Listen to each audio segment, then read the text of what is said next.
Hi, I'm Chynna. I live in Cavite, and in the mornings, I usually see sunlight go through my room. We do have a tree in our home, rustling and inviting birds to perch on. Oftentimes, I see stray cats moving around the rooftop. Also, I am a collector of things, and I always see my small collection on my desk. Hello, I'm Cline, and I live in Cavite. Whenever I look out of the window in our living room, I often see a busy road filled with people. You can see pedestrians walking and vehicles passing by. From our window, there's also a small elementary school. So I often get to watch little students going to and coming home from school with their parents. Hello, I am Archiles Juntilla from Ormoc City, Leyte. Looking through my window, you'll see the trees and chicken coop in my neighbor's yard. A peaceful, still, and tranquil picture every time I glance outside. Hi, I'm Ren and I live in Tanawan, Batangas.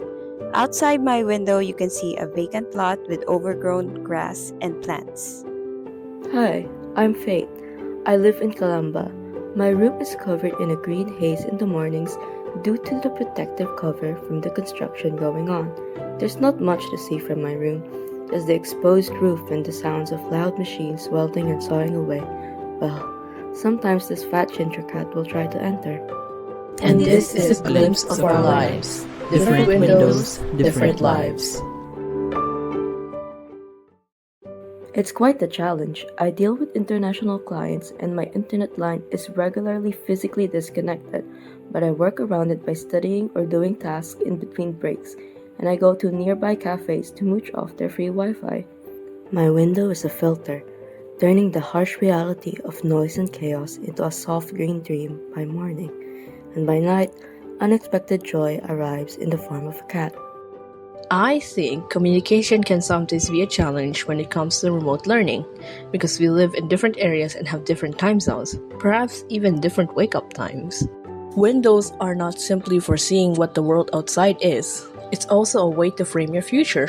Rather than seeing the entirety of it, look through the details. Studying remotely is a privilege. It eases the stress of commuting and helps cut down on expenses. However, there are still challenges that come with this setup.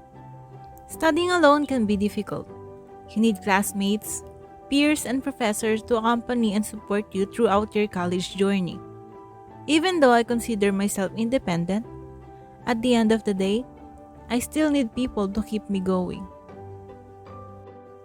Eyes are the windows to our souls, and windows are the eyes to reality.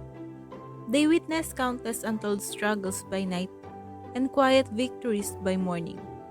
Though just a small square opening, a window lets us see the world and lets the world see us. As someone from the Visayas, I reside far from my classmates, and I don't speak the same language. This may have been the reason why I still don't have the typical college friends. I was afraid of being alone, going through my classes here in UPOU. But as years went by, I managed to survive independently. There may be times of confusion and despair alone, but I pulled through. If my window could tell a story, it would have spoken tales of resilience, overcoming challenges, and independence. It would be a witness that can testify that it is possible to prevail, even if you are alone.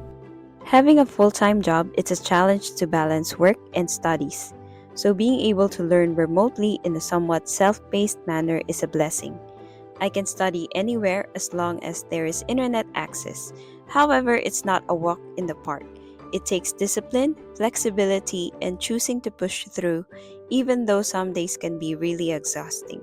If my window could speak, it would tell you about my silent battles and the celebration of small wins, the things I believe in and the people I treasure. Because at the end of the day, they're what keep us going. And this is a glimpse of our lives. Different windows, different lives.